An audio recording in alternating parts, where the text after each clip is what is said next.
Glórias a Deus. Aleluia. Mais uma vez, temos o privilégio de estarmos na presença do Senhor, ouvindo os seus ensinamentos. Este instrumento do Senhor, instrumento pecador, falho, no qual o Senhor Ele nos concede a graça e a misericórdia de nós podermos ouvir, nós podermos discernir o que é dele e o que não é dele. Isso é um privilégio tão grande que nós temos. Se nós não tivéssemos esse privilégio, a gente ia ouvir qualquer coisa. Esses dias eu fui comer um bolo lá em casa, já estava alguns dias fora da geladeira. E aí eu peguei, sentei no sofá, agora eu comi o primeiro pedaço, amargo. Entendeu? Aí eu falei, não, é só esse recheinho aqui, né? Só esse recheinho, aquele cara que pega aquela bisnaguinha de pompom assim, tá verde do lado, ele corta e vai comer o resto, né? Aí eu peguei a colher, com muito cuidado, eu peguei e coloquei na boca, amargo. Esse paladar, essa sensação de paladar que nós temos, que eu faço a comparação com o nosso discernimento espiritual, não gostou, sei lá, falar agora? Desse discernimento que nós temos, é uma defesa que nós temos espiritual tremenda, em que dentro da nossa espiritualidade pouco nós damos valor, ou pedimos. É difícil você ver alguém falando assim, Senhor, me dá mais discernimento. É difícil. Mas sem o discernimento, nós estaremos perdidos. Você vai pegar uma comida para comer, você coloca a mão no prato, está quente, está gelado. As coisas espirituais, elas são semelhantes.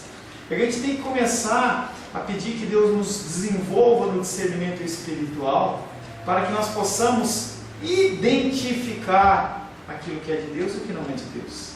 Estava conversando com um pastor amigo meu essa semana passada, e ele falava para mim assim, nós vivemos num tempo espiritual tão sério, tão grave, que não basta você apenas participar de uma igreja que seja bíblica, porque o grau de conhecimento que nos é imposto na sociedade, na nossa vida diária, ele é muito maior do que o período que nós estamos perante o Senhor através de uma ministração, qualquer coisa que seja.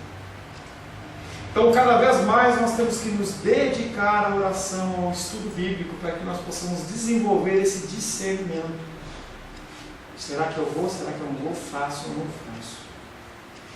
Esse segundo período, em que nós estamos trabalhando sobre santidade, sem a qual ninguém verá o Senhor. Gente, e sem santidade você não vai ver a Deus. Você não vai estar no sentido de ver a Deus, no sentido de você olhar como eu vejo o ventilador e extintor. Não é isso. O ver a Deus é de participar da presença dEle na eternidade. Você não vai estar lá. Eu não vou estar lá. Se não houver o conceito da santidade, nós estamos perdidos. E nós estamos trabalhando esse tema desse grau de importância que é de nós buscarmos cada vez mais sermos santos. Só que sozinho a gente não consegue. As verdades bíblicas, elas nos constrangem. A palavra do Senhor nos constrange. Como fazer isso? Eu falava para vocês antes do intervalo sobre esse negócio de dependência e tal, e eu morrendo de medo de Deus, porque entenda que falar sobre coisas como essa de dependência e independência, o meu coração ele fica exposto como se fosse uma ferida aberta perante Deus, não perante vocês não estão vendo o que tem no meu coração, como eu não vejo o que está no coração de vocês. É muito difícil nós sermos dependentes. Coisas bobas, como por exemplo um cheque especial, e quando eu tinha cheque especial, eu simplesmente falei assim, não basta, eu estou gastando 100, 200 reais por mês de juros, sentei com o Rolando, vamos cortar, que medo de você chegar para o gerente e falar assim, olha, a partir de agora você não tem mais nada de cheque especial, vou ver o que eu tenho. Passou o tempo, eu percebi que não fez falta. Meu carro Um Siena 2012 deve valer alguma coisa em torno de 20 mil, 20 e poucos mil, mas quando eu comprei ele valia mais, claro, sem seguro. Que medo! Deus falava no meu coração, não põe. Não estou falando para você pôr, não pôr não, e não faça isso. Não faça isso. Entendeu? Não faça isso. Eu estou aí do pastor amigo meu lá de São Paulo. O cara recebeu uma oração de cura, estava ele e a esposa dele. O pastor meu orou assim, a mulher, uma senhora de 60 anos, ela usava óculos, e aí ela voltando para casa, ela pegou o óculos, jogou pela janela, caiu lá no meio do lago, e o marido falou, você está louca? O óculos desse aqui, eu estou enxergando muito bem, o pastor orou, eu estou curado, aleluia. Aí ele volta lá depois para falar com o pastor, pastor, a minha esposa fez isso, se eu jogar o meu óculos no lago, eu também, não faça isso. Queridos, não faça, a menos seja uma direção de Deus. Tudo isso tem a ver com o quesito que nós vamos trabalhar a partir de hoje, que é dentro de santidade, que é segurança. Não é segurança no trabalho, mas é segurança em todas as áreas. 2 Timóteo, capítulo 4, versos 6, 7 e 8. 2 Timóteo, meu próximo. 2 Timóteo. Lê para nós, Claudinho. 2 Timóteo, capítulo 4. Mateus, Marcos, Lucas, João, Atos, Romanos, Coríntios, Gálatas, Efésios, Filipenses, Colossenses, Tessalonicenses, Timóteo. Opa, chegou. Timóteo. 2 Timóteo, capítulo 4. 2 Timóteo, capítulo 4, versos 6, 7, 8. 2 Timóteo, capítulo 4. capítulo 4. 6, 7, 8. Porque eu já estou sendo oferecido por expiação de sacrifício e recibo por não. E o tempo da minha partida está próximo. Combati com bom combate. Acabei a carreira e guardei a fé. Desde agora, a coroa da justiça está guardada, a qual o Senhor, justo juiz, me dará naquele dia. E não somente a mim, mas também a todos que amarem a sua vida. Quem está falando é Paulo, o destinatário é Timóteo, discípulo de Paulo, pastor da igreja de Éfeso. E ele fala, ele estava preso nessa época, tá? O apóstolo Paulo estava preso nessa época. E ele fala, quanto a mim, estou sendo já oferecido por libação. O que é libação?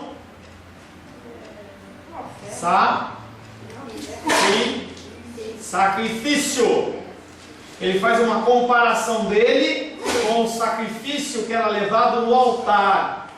Um sacrifício que era levado no altar para que houvesse o cumprimento das ordenanças. O apóstolo Paulo fala, na situação que eu estou vivendo, eu estou sendo oferecido como libação, como sacrifício.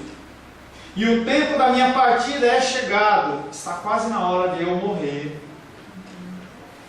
Combati o bom combate. Completei a carreira. Guardei a fé. Já agora a coroa da justiça me está guardada, a qual o Senhor, reto juiz, me dará naquele dia. Ele não está afirmando que talvez ele receba. Ele está falando, ao qual o Senhor, reto juiz, me dará naquele dia. E não somente a mim, mas também a todos quantos amam a sua vinda. Nós vamos fazer que nem aquele peru, depois que todo mundo come na ceia de Natal, e aí sobra aquele peruzão lá, aquela carcaçona, você não tem onde guardar, aí você vai fazer o que com ele? Desossar ele. Fica só a carninha, faz farofa, tá? É o que nós vamos fazer.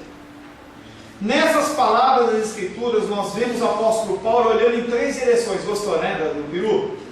Nessas palavras das Escrituras, o apóstolo Paulo ele olha em 3 direções nesse versículo. Primeiro ele olha para baixo. ele olha para a sepultura, porque ele fala que o tempo da partida dele é chegado. Estou quase morrendo. Ele olha para trás, olhando o seu próprio ministério. Combati. E ele olha para frente, dia do juízo. Naquele dia ele fala que ele vai receber o quê? Ele olhou para baixo, para a sepultura, e ele morria de medo, é isso? Fez sem temor. Sem temor. Este homem, um homem como eu e você, passível de tristezas, de toda sorte de coisa, porque você pode até falar de Cristo, mas Paulo é humano, tá? Era 100% homem, não tinha nada de 100% divino não. Ele olha para baixo, para a sepultura, e o fez sem nenhum medo. Será que você teria essa condição? Numa condição que você está vendo, que você está caminhando para a morte? Quando as pessoas estão indo para a morte, e eu como pastor, eu testifico isso, as pessoas aceitam qualquer coisa. Qualquer coisa. Eu sou satanista, mas eu quero falar de Jesus. Pode falar. Como é que é? Se bem não faz, mal não faz, tem um ditado aí, né? E as pessoas, elas aceitam qualquer coisa. O melhor lugar de você falar de Jesus Cristo para as pessoas é na enfermidade. Porque as pessoas, elas querem de qualquer maneira um alívio. Fale, querido. Então, pastor, nisso aí o senhor está muito certo e eu tenho receio disso. É tipo empurrar de goela abaixo uma coisa do cara. Eu vou engolir mesmo, porque ficar precisando. Eu quero ver você chegar no meio. Pronto, já disse. É como você, eu não sei nadar. Se você não sabe nadar, você sabe qual que é o terror de você estar numa piscina. Pavor. Hã? Pavor. Pavor. Agora imagina você no helicóptero e joga você no meio do Lago Paranoá. Imagina qualquer um que joga. O cara vai jogar uma boia para você e vai falar assim: você é de que denominação? Você é presbiteriano? Que nada, o cara pode ser o que for, ele joga você, cabaça, e não quer nem saber. Ele olhou para baixo, para a sepultura e o fez sem medo. Estou sendo já oferecido por libação. Eu sou como um animal conduzido ao local do sacrifício, amarrado por cordas, sem nenhum jeito de fazer nada, imóvel. As últimas cerimônias já foram levadas a efeito. Todos os preparativos já foram feitos. Agora me resta receber o cajado, o golpe mortal. Então acabou. Uma outra ilustração para você. E o tempo da minha partida é chegado. Sou semelhante a um navio, prestes a desatracar e ser lançado ao mar. A bordo está tudo pronto. Estou somente esperando que as amarras que me prendem ao cais sejam soltas. Então levantarei velas e iniciarei a viagem. Ele fala que ele foi oferecido por libação, e aí depois ele fala que a partida dele está chegando. Essas foram as notáveis palavras que brotaram dos lábios de um homem semelhante a mim e semelhante a você. Não ache que o apóstolo Paulo, ele era mais santo, mais lindo, mais cheiroso, não tinha nada disso. Ele era um homem como você, suscetível às mesmas dificuldades que você. A morte é um acontecimento solene, muda, não tem retorno, a não ser em relação a Cristo. E muito mais quando vemos de perto. É muito legal você estar numa situação como essa, mas quando você está numa situação de morte, a sepultura nos faz tremer e nos traz tristeza ao coração. As pessoas que estão num período de morte, uma grande luta dos médicos é manter a pessoa confiante. Tanto que tem um grupo de pessoas que chamam os doutores da alegria, em que eles em especial ministram para crianças com câncer ou pessoas com câncer terminal, alguma enfermidade grave, em que eles vão tentar fazer a pessoa sorrir, rir. Por quê? É porque aquilo vai trazer alguma cura física dela? Não, vai gerar esperança. O teu corpo, ele reage de uma maneira diferente quando você tem esperança, que é o problema de hoje da depressão. Você tem de um lado a balança, aumentando de 30, 40, 50, 60, disse 70, 80% das pessoas do mundo depressivas, e do outro lado, a falta de Deus. Não tem saída. Não tem saída. É algo que eu converso com a Luz a respeito de uma pessoa. Não tem saída. A pessoa que está com depressão, se ela não encontrar Deus, ela vai virar refém de medicamentos. E medicamentos que não vão resolver nada. Porque se resolvesse, a porcentagem de depressão estava fazendo o quê? Diminuindo. Só aumenta. Como é isso? Ó, a gente tem um surto de tuberculose. Ou tem um surto de pneumonia. Aí as pessoas começam a ser vacinadas. E aí se faz uma medição inicial, a população está com 10% de pessoas com pneumonia, e a gente combate isso, e aí depois de todo mundo vacinado vai para 20%, ou vai para 50%. Ué, que medicamento é esse? Não, esse medicamento não está fazendo efeito. Não vai fazer efeito. E aí a gente vê a população depressiva. Aí aparece mais televisão mais bonita, carro mais luxuoso, pessoas ganhando mais, tal, planos, e a depressão subindo. Como é isso? Eu vou lá e dou um medicamento para o cara, e o cara não melhora. E aí a solução médica, os médicos dizem, o problema é que as pessoas elas estão sendo diagnosticadas com depressão e não têm depressão. Estão tristes. Estão tristes. Se morre um ente querido seu, você vai ficar contente? Não. A Jane passou um tempo de dificuldade, ela estava contente? Não. O cachorrinho da Cláudia tem uma dificuldade, ela vai ficar, não. Mas é tristeza. Aí eu pego e entro com medicamento em você. Se eu dou um medicamento para você de tuberculose e você tem pneumonia, você vai ficar curado? Não. E aí esses medicamentos que existem são reais, mas não é para essa gama de coisas. Eu estava vendo uma série ontem com a Rosângela e que o cara estava lá, eu preciso de um Rivotril. Gente, não é para isso. É para algo fisiológico, biológico. Não, mas tem que tomar. Eu tenho que fazer um agradecimento a Deus agora, porque assim, eu não posso ficar triste porque eu disse que eu estou com depressão. Gente, eu não estou com depressão. Não tá. Eu digo, eu não tenho depressão. Eu sei que eu não tenho, gente. Mas na hora que eu choro, porque eu sinto muita dor, eu sinto impossibilitada de fazer as coisas, aí às vezes eu choro, às vezes eu fico em modo fundo, caladinha ali, pensando na minha vida. Mas depressão não tem. Entenda que nós podemos passar por momentos depressivos, mas nós não temos a doença de depressão, é diferente. Aí eu chego para a senhora e cargo na senhora um Rivotril. Sim. O que acontece? Vai gerar na senhora uma série de efeitos colaterais, não vai resolver o seu problema, porque esse remédio é por uma condição especial, vai gerar outros em você.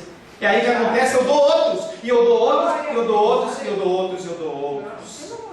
Gente, existe depressão? Existe. Tá? Existe. Mas não do jeito que está acontecendo. Mas o que acontece? As pessoas elas não têm Deus. E não ter Deus vai fazer cada vez mais a pessoa que tem uma motivação cristã de continuar caminhando ir para o buraco. Apóstolo Paulo, ele entendia isso. A morte é um acontecimento solene. A sepultura nos faz estremecer, entristece o nosso coração. E eu não espero que você tenha uma situação como essas que nós citamos e você fique dando brado de alegria, entendeu? O luto bíblico é no mínimo 30 dias. E você tem direito. Essa condição de que morre um ente querido na tua família. Irmão, para com isso. O Senhor é a nossa força. Para, irmão, deixa eu chorar meu luto. Deixa eu chorar meu luto. Não toma um remedinho aqui. Não tem remedinho nenhum não. Passado o tempo certo, meu coração ele vai ser curado. Eu tenho um Deus poderoso. Mas agora é dor. Agora é sofrimento e tristeza. Não obstante, apesar de tudo isso nos entristecer, estava ali um homem mortal que podia contemplar o fato que se aproximava a sua morte, o seu sacrifício, de uma forma calma. Ele olhou para baixo, para a sepultura e fez com temor, sem temor. Ele olhou para trás para a sua vida espiritual e fez sem se envergonhar, porque ele sabia que ele tinha feito o que era da parte dele. Combati o bom combate. Com essas palavras ele falou como um soldado. Combati naquela boa guerra contra o mundo, contra a carne e contra o diabo, do qual muitos retrocedem querendo evitá-la. O apóstolo fala: eu lutei e pela graça do Senhor eu venci. Sofri, Aleluia. mas eu venci. O meu carne queria fazer isso, mas eu venci. Eu venci. Combati o bom combate. Completei a carreira. Completar a carreira. Com essas palavras ele fala como alguém que se fez tudo que lhe foi designado. Tudo que foi ordenado para ele, ele fez. Tudo. E aí quando eu vejo a nossa igreja, e como você gostaria que a nossa igreja estivesse cheia, meu coração, o desejo, eu oro por isso.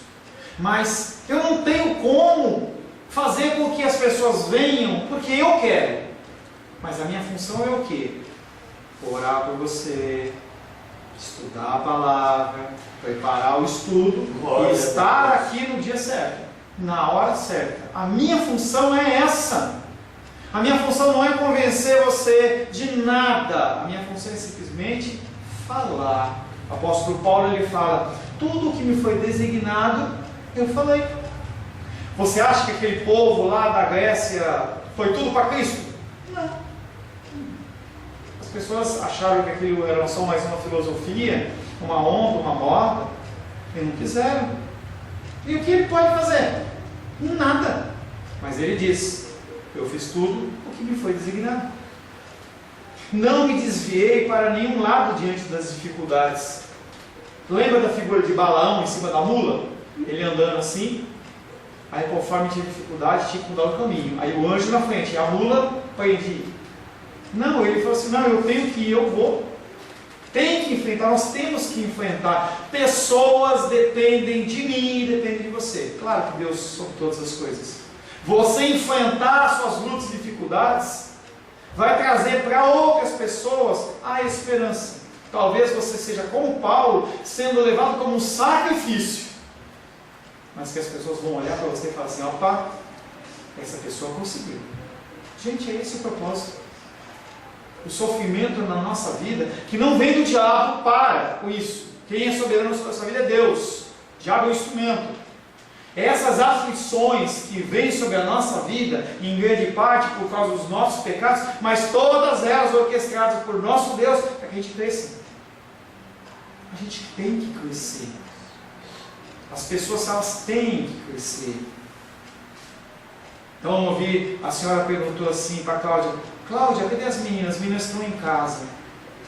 Eu sei que o coração dela... Você acha que o coração da Cláudia, quando as filhas dela não vêm aqui, está alegre? Ou quando nós perguntamos cadê as meninas, ela vai ficar sorrindo? Mas a função dela é o quê? Perseverar. Perseverar. Perseverar. Perseverar. O peso é enorme. O peso é enorme. Perseverar. Perseverar. Vamos? De novo? De novo. Vou falar. 1, 5, 10, 1 milhão, 1 trilhão de vezes. Nós vamos continuar falando. Porque, como o apóstolo Paulo, nós temos que cumprir o desígnio que nos é determinado por Deus. Aleluia. Não me desviei para nenhum lado diante das dificuldades. Mais fácil seria para a Cláudia ficar em casa. Vou ficar com as minhas filhinhas aqui, vou fazer um estudo bíblico, vou ler aqui, talvez até envolver esse. Mas será que é o que é designado? Se ela está aqui, eu entendo que não é. Porque senão ela estava lá. Não me desviei para nenhum lado diante das dificuldades, nem fiquei desencorajado ante a extensão do caminho. Até quando? Né, Seba? Até quando? Não importa, eu vou continuar caminhando. Entenda que essa situação nossa, que essa posição de Paulo é uma situação para mim e para você. Essa situação é uma situação em que a pessoa que vai na frente abrindo o caminho, pega os espinhos. Você já andou em negócio onde aqueles... Como é que é o nome daquele negócio, daquele caminho? Trilha, não, mas tem um nome que a vaca faz lá. Vamos com a trilha, mas tem um nome em Minas que fala assim, eu não lembro o nome. A vaca, o boi, quando eles começam a caminhar, aquele mato está alto, tem espinho, tem tudo. Toda hora que passa ali, quando passa pela primeira vez, o que acontece? Aquela primeira pessoa é a que sofre mais. E as outras que vêm atrás, é muito mais fácil.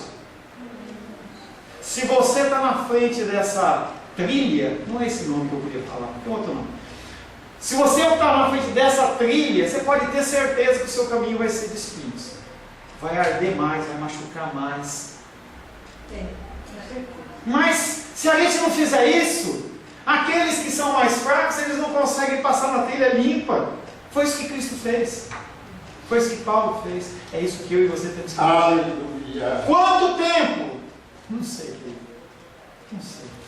Quanto tempo eu vou ter que continuar orando pelo meu pai ser salvo lá em São Paulo? A minha mamãe fala assim, poxa, eu quero falar, e ele fala, não quero. A minha irmã já foi convertida, está afastada dos caminhos do Senhor, não quero, para com isso. Eu chego com o meu filho, Vicenzo, em que a gente fala para ele de Deus, ele fala, Deus para mim está naquela prateleira lá longe de mim.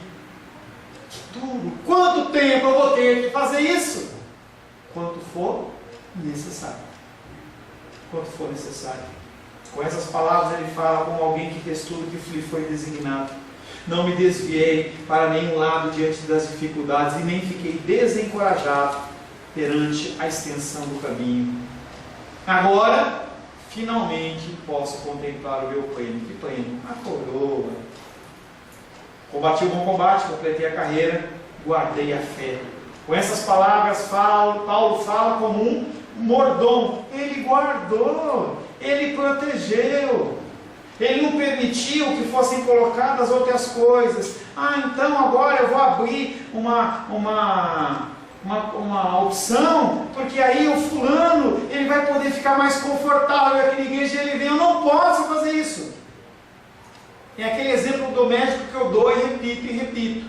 O médico ele não vai te dar um remédio para você ficar mais confortável que vai te matar. O apóstolo Paulo fala, eu guardei a fé.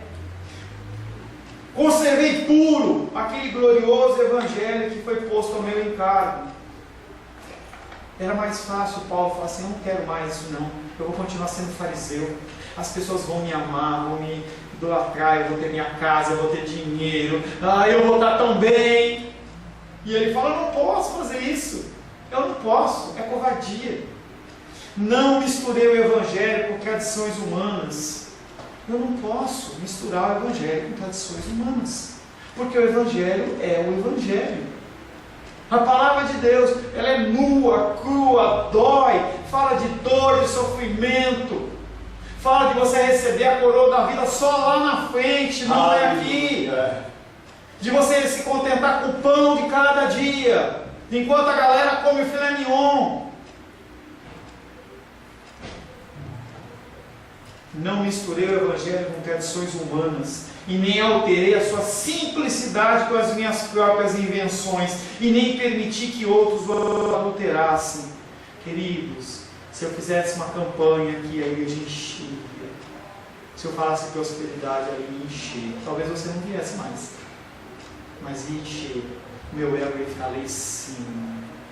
Lembro que um desses anos aí, eu conversando com o Sebastião, a gente estava conversando sobre planos, da igreja. E aí eu pensava assim, poxa, se a gente inventar alguma moda, vai ter mudança, mas não está certo. O apóstolo Paulo fala, eu guardei a fé, não permitindo que nada viesse do meu coração. Em um outro texto bíblico que eu não lembro, ele fala assim, eu não apresentei o evangelho com a minha sabedoria, com o meu conhecimento. Eu apresentei como ele é. Como ele é. Como soldado, como atleta e como mordomo, parece que Paulo estava dizendo, eu não tenho vergonha de nada.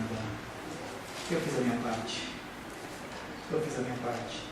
Feliz é o crente que quando deixa esse mundo, pode levar à posteridade um testemunho como esse. A boa consciência não pode salvar homem algum. Você está tranquilo de consciência, não resolve nada. A tua consciência, aquele ditado popular, se o meu coração está tranquilo, Deus está nessa história. Que mentira! Quantas aberrações são feitas com o coração tranquilo e Deus não está no negócio. Deus ele só está no negócio se for conforme a palavra dele. Se você sentir paz no seu coração, faça. Porque Deus não é Deus de confusão. Mas o que tem a ver uma coisa com a outra? Eu tomo as decisões porque eu quero tomar. E aí quando dá certo, glórias a mim. E quando dá errado, Deus, por que você permitiu? Como a gente é, né? A gente aconselha casais, namorados, em que a gente fala sobre isso. Olha, não vai dar certo. Não, mas eu amo. Eu vou orar a Deus. Eu não preciso orar a Deus, está escrito na palavra dele. Se você vê o Antigo Testamento, você vê que uma das teclas que era batida com mais frequência era: não permita que os seus filhos casem com as filhas dos outros povos. Não permita que os seus filhos casem com as filhas dos outros povos. Porque se assim acontecer, eles vão trazer a tradição deles para dentro da casa. E o que vai acontecer é que com o convívio, a pessoa vai começar a achar que é normal e também vai adorar aqueles deuses ou ter aquele tipo de procedimento. E Deus fala: não faça isso. Se você fizer isso, vai ser laço na sua vida. Então, quando eu falo com as noivas e com os noivos, eles acham ruim e vão para outro lugar e casam. E aí, depois que der errado, o pessoal fala assim: mas eu orei tanto para Deus. Deus, se não for da sua vontade, tira. Tira como? Mata. Como que a pessoa pensa que vai tirar? O cara está andando na rua, aí cai um raio na cabeça do fulano. Foi a ação de Deus. Ou o cara foi atropelado, ou o cara ficou doente. Não existe esse tipo de ação. A palavra dele fala como nós temos que agir e proceder. Feliz é o crente que, quando deixa esse mundo, pode deixar à posteridade um testemunho como esse. O que mais nós podemos deixar a não ser o nosso testemunho? O que mais Paulo podia deixar para mim, 2000 anos depois, a não ser o seu testemunho? Entenda que os nossos posicionamentos, eles são posicionamentos que vão fazer com que os outros mudem. Então, esse exemplo que a irmã dos Reis falou aí, ela passou por um período bem chato, entendeu? Não ficou em júbilo, não fez festa, não contratou uma dupla sertaneja para tocar na casa dela, mas ela chorou. Ela chorou. Quando ela fala que, se for diagnosticado realmente, você tem que tomar um medicamento, no sentido biológico da coisa. Mas só porque, toma, o que acontece é que as pessoas elas olham para essa situação e falam assim: olha, se a pessoa ela conseguiu, eu também consigo. Isso é testemunho. É um fortalecimento e uma esperança para as pessoas. A boa consciência ela não pode salvar homem algum. No cemitério está um monte de gente, cheio de um monte de gente com boa consciência. Não pode lavar os nossos pecados, nem levá-lo na direção do céu. Se assim fosse, os traficantes eles estavam todos no céu. Porque eu tenho uma consciência, eu dou comida, eu dou isso, dou aquilo. Nada nos move dentro do espiritual a não ser a figura de Deus. Porque Ele é Espírito. A figura de Cristo é a figura espiritual. No entanto, eu não vou abandonar a minha boa consciência, eu tenho que tê-la. No entanto, uma boa consciência serve de visitante agradável. Você, com esse discernimento, você consegue analisar. Olha, eu ajudei realmente, eu fiz tal coisa, eu não deixei de cumprir aquele desígnio. E a nossa consciência ela fica limpa. Porque você sabe que você cumpriu os passos que te foram designados.